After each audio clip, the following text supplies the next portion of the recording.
కేరళలో యూడీఎఫ్ అంటే కాంగ్రెస్ పార్టీతో పాటు ఐయుఎంఎల్ కూడా గెలిచింది. 5గురు ముస్లిం మంత్రులు ఉన్నారు. 22 మంది దాకా ఎమ్మెల్యేలు ముస్లింలు గెలిచారు అక్కడ. ఇప్పుడు అదొక ముస్లిం రాజ్య స్థాపన దిశగా అడుగులు పడుతుంది. ఎట్లాగంటే భారతదేశంలో ఏ రాష్ట్రంలోనూ ముస్లిం అయినా వచ్చి అక్కడ వ్యాపారం పెట్టుకోవచ్చు. వాళ్ళు ఎంకరేజ్ చేస్తారు. మిగతా ముస్లిం సామాజిక వర్గం కూడా తోడు నిలబడుతుంది.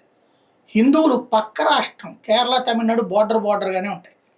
ఈ 2 పక్క రాష్ట్రాలు కొంత భావజాలాలు కూడా ఉంటాయి. ఆ కన్యాకుమారి ఆ రూట్లో నుంచి చూసుకున్నప్పుడు త్రివేంద్రం నుంచి అట్లా వచ్చేటప్పుడు కన్యాకుమారి వైపుగా వచ్చేటప్పుడు అవకాశం ఉంటుంది. అయితే అలాంటి సిచ్యుయేషన్లో వాళ్ళకి మాత్రం రిస్ట్రిక్షన్స్ ఉన్నాయి.